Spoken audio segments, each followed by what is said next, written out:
आज के ज़माने में सुखी होना है तो स्वार्थी बनना पड़ेगा।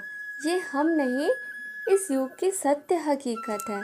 जो हमारे जज्बातों की कद्र नहीं कर सकते, उनके पीछे पागल होना प्यार नहीं, बेवकूफ़ी है। हवाएं अगर मौसम का रुख बदल सकती है, तो दुआएं भी मुसीबत का पल ज़रूर बदल सकती है।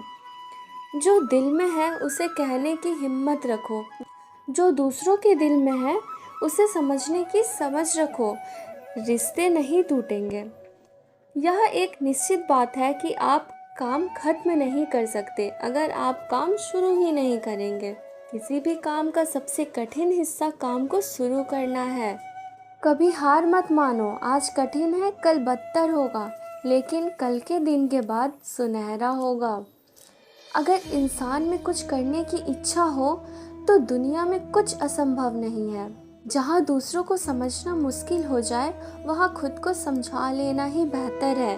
परेशानियाँ जिंदगी का हिस्सा है। जिसने अपने परेशानियों पर कदम रखा है वह जीत गया है, और जिसने अपने परेशानियों को सर पर सवार कर लिया है वह लुट गया। जीवन में कई बार हम बड़े बड़े परेशानियों से यूं ही निकल जाते हैं, मानो कोई है जो हमारा साथ दे रहा है, और उसी अदृश्य शक्ति को हम परमात्मा कहते हैं। इसलिए याद रखना, जब सब आपका साथ छोड़ दे तो ईश्वर आपका हाथ थाम लेता है। क्रोध के सामने थोड़ा रुकना सीखो, गलती के सामने थोड़ा झुकना सीखो। तुमने खुद को कमज़ोर मान रखा है, वरना जो तुम कर सकते हो कोई दूसरा नहीं कर सकता। चोट से घबराकर कभी पीछे मत हटना, क्योंकि चोट खाकर ही इंसान संभलने लगता है। आज रास्ता बना लिया है, कल मंजिलें भी ज़रूर मिलेंगी। हौसलों से भरी यह कोशिश एक दिन ज़रूर रंग लाएगी। वक्त से लड़कर जो नसीब बदल दे, इंसान वही जो तकदीर बदल दे। कल का क्या होगा कभी मत सोचो, क्या पता कल खुद अपनी तस्वीर बदल दे। श्री कृष्ण कहते हैं, इंसान के बर्बाद होने के 5 कारण हैं: नींद, गुस्सा, डर, थकान और काम टालने की आदत। जब मेहनत करने से सपने पूरे नहीं होते तो रास्ता बदलिए, सिद्धांत नहीं, क्योंकि पेड़ भी हमेशा पत्ते बदलते हैं, जड़ नहीं।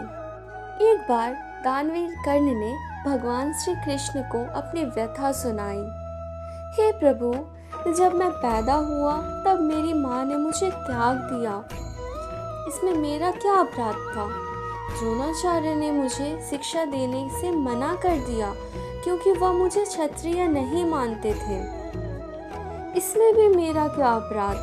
और द्रौपदी के स्वयंवर में मुझे अपमानित किया गया, क्योंकि मैं राज परिवार का हिस्सा नहीं हूँ। जवाब में श्री कृष्ण ने कहा, हे कर्ण, जरा ध्यान से सुनो। मेरा जन्म हुआ तब मैं कारागार में था। मेरे पैदा होते ही मृत्यु मेरी प्रतीक्षा कर रही थी। जिस रात मेरा जन्म हुआ उस रात मेरे माँ बाप से अलग होना पड़ा, जहाँ पहुँचकर मुझे हर वो काम करना पड़ा जो एक गरीब परिवार में करना पड़ता है। जब मैं चल नहीं सकता था, मुझ पर प्राणघातक हमले किए गए। मुझे मारने की बार बार कोशिश की गई। ना मेरे पास बचपन में शिक्षा थी, ना ही महल था, ना कोई गुरुकुल था, ना कोई विशाल सेना थी।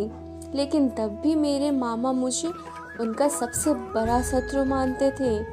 मेरी भी जीवन कई चुनौतियों से गुजरा है। ये बात इतना महत्वपूर्ण नहीं है कि जीवन में कितनी बार अपमानित होना पड़ रहा है, पर ये महत्वपूर्ण है आप उस अपमान का जवाब कैसे दे रहे हैं।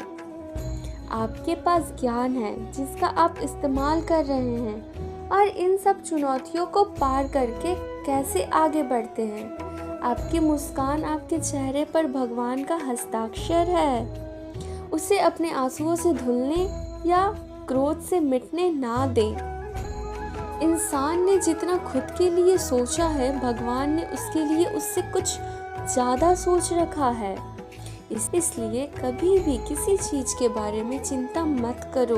दूसरों पर निर्भर रहने वाले लोग कभी खुश नहीं रहते, इसलिए आप इस लायक बनिए कि आपकी इच्छाओं को आप स्वयं पूरी कर सकें। दोस्तों, इस वीडियो में इतना ही। आशा करती हूँ कि आपने इस वीडियो से बहुत कुछ सीखा होगा। मिलते हैं नए वीडियो के साथ, तब तक के लिए आप अपना ख्याल रखिए। राधे राधे।